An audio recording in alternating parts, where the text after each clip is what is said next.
Hi, I'm Steve Sample with Bama Talk. Don't miss a single episode of Bama Talk Show, available now on iTunes, Stitcher, or your favorite podcast app, and on the web at bigbrainsmedia.com. This is the afternoon edition of the Weather Xtreme video. This is for Wednesday, the 10th of April. I'm James Spann. All eyes are on that dynamic storm system west of the state that will bring a chance of severe weather to Alabama tomorrow, so a lot to talk about.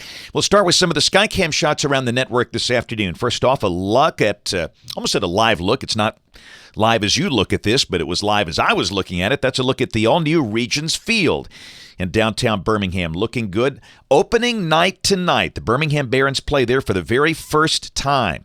Should be a great night for baseball. About 80 at the first pitch.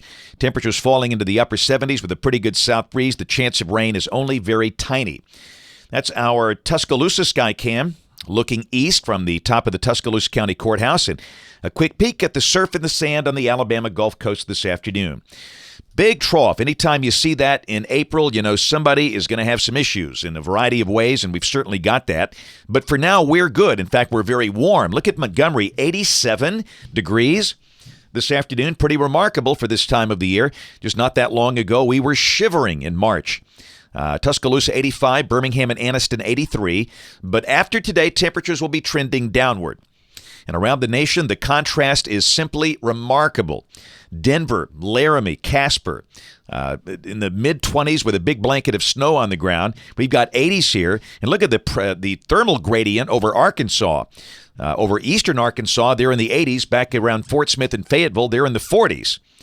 And that cold front and the storm system is slowly getting closer. And the cold air, winter storm warnings up for parts of Kansas, Nebraska, South Dakota, Minnesota, Wisconsin.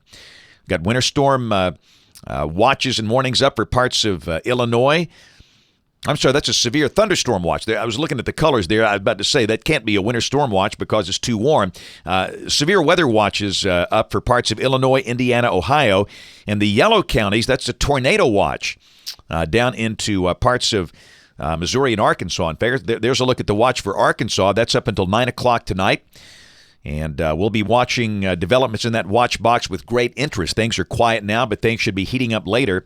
And there's the box to the north of that. That's until 9 o'clock tonight. That includes St. Louis, pretty good chunk of southeast Missouri, and parts of southern Illinois.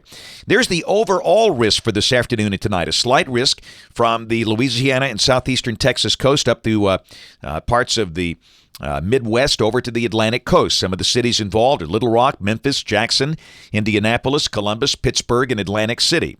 The guys at SPC have upped the tornado possibilities, especially over eastern Arkansas for this afternoon and this evening. We'll be watching that area with great interest.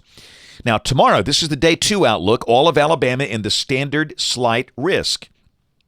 And at this point, we note that they have brought in a 45% chance of severe weather within 25 miles of a given point for areas along and east of a line from Birmingham to Demopolis to Mobile. That's a very high number, and more than likely that means there will be a moderate risk of severe weather in that area tomorrow. And no doubt the 12Z model runs have come in a bit more aggressive with severe weather parameters, and that's the reason the guys at SPC have ramped up the severe weather probabilities for tomorrow.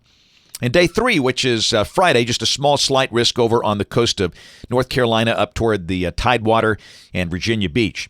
Rain for the next 5 days through Monday morning at 7 o'clock, suggesting about 2 inches for most of Alabama. Going to be a big soaking tomorrow. We'll take a look at modeling. This is the 12Z GFS, valid at 1 o'clock tomorrow afternoon local time. And this is at 500 millibars. This is about 18,000 feet off the ground.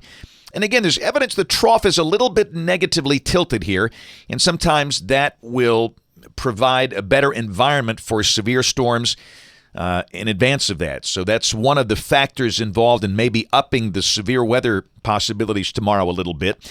Down below that, the primary surface low is near Des Moines with the trailing front, and this is 1 o'clock tomorrow afternoon, and the GFS continues to slow down, matching the other models, and we've been with the other models for a few days here. The squall line is approaching the northwestern corner of the state at that hour, early tomorrow afternoon. We'll watch that secondary low that's on the Louisiana coast. We'll see if that plays a factor in things tomorrow. We'll look at the high-resolution NAM, the North American Mesoscale model. This is valid at 3 o'clock local time tomorrow afternoon. And again, that's a little bit troubling there. What you got the main squall line over eastern Mississippi, but in advance of that, you've got those discrete cells that are popping up over East Alabama and Georgia. And there's great concern that those could go into rotation. So the higher tornado possibilities across Alabama over about the eastern two-thirds of the state, everybody will have a risk of strong straight-line winds with that squall line, but in terms of those isolated cells in advance of the line, we'll have to watch East Alabama and Georgia pretty carefully tomorrow afternoon. Then 10 o'clock tomorrow night, the storms are east of Birmingham, slowly pushing off into Georgia. So for now, we'll leave the main window, the 12-hour window, 11 a.m. to 11 p.m., and really the core of the risk will come during the afternoon and evening hours when the air tends to be most unstable. And speaking of instability, this is the surface-based CAPE off the 12Z NAM. This is valid tomorrow afternoon at 4 o'clock. And again, the numbers are a little higher. They're not overwhelming for April, but we have instability values of 750 to 1,000 joules per kilogram. Certainly sufficient for severe weather. But again, the numbers are not just, outstanding like we've seen in some of the major outbreaks here. This is the wind field at about 5,000 feet off the ground. The wind's at 850 millibars, or what we call the low-level jet. And those numbers have come up, no doubt about that. We're seeing some evidence of maybe a little 50-knot core in there over Alabama. And as we've talked about, it's not going to take a lot to get that down to the surface. So with the squall line itself, a good chance there's going to be some pretty strong winds involved, maybe damaging winds. This is the shear in the lower 5,000 feet of the atmosphere, the bulk shear between the surface and 850 millibars. And those values are running at about 30 knots. And again, that's not overwhelming, but it's certainly sufficient for rotating updrafts. And considering the fact that the storms are coming through during the peak of the daytime heating process, and we're looking at discrete cells that might form in advance of that line, certainly there will be some tornado potential there. And the EHI, this is the Energy Helicity Index. Numbers are peaking at about 1 across the northern half of the state. The really big numbers in excess of 2 are down in the Gulf. And finally, the STP, the significant tornado parameter. Anytime you see that, over 1, that is significant. The really bigger numbers are down to the south where the better instabilities are. So, again, this is not, the kind of thing where we're just seeing these screaming parameters that suggest this is going to be a historic red-letter day. But on the other hand, certainly there is evidence that we could see a few severe storms that could rotate, and the chance of a few tornadoes across the state, especially on that eastern side tomorrow afternoon. And with the main line, a chance of strong, maybe damaging straight-line winds. So, again, 11 to 11 is the core time, 11 a.m. to 11 p.m. The main risk during the afternoon and evening hours. And again, we just encourage everybody to be in a place where you can hear watches and warnings if they are needed tomorrow. And I think they probably will be. And heavy rain, too. We should see maybe 2 inches of rain, maybe some flooding issues. Now, Friday, everything is gone. We go sunny. We cool down a little bit. The high drops into the low 70s, still very comfortable. Saturday, what a beautiful day to start the weekend. We'll be down in the 40s. Saturday morning, the high should be in the mid-70s. Just perfect. And Sunday looks good. We'll call it partly sunny. Temperatures probably approaching 80 Sunday afternoon. No rain expected. We do note some moisture down to the south. And then Monday of next week, that moist air moves in here. And this is suggesting a pretty good chance of showers and storms. There's no really major dynamic lift so I don't expect any severe weather, but the air will be unstable, so there could be some thunder. So Monday, definitely a chance of showers and storms.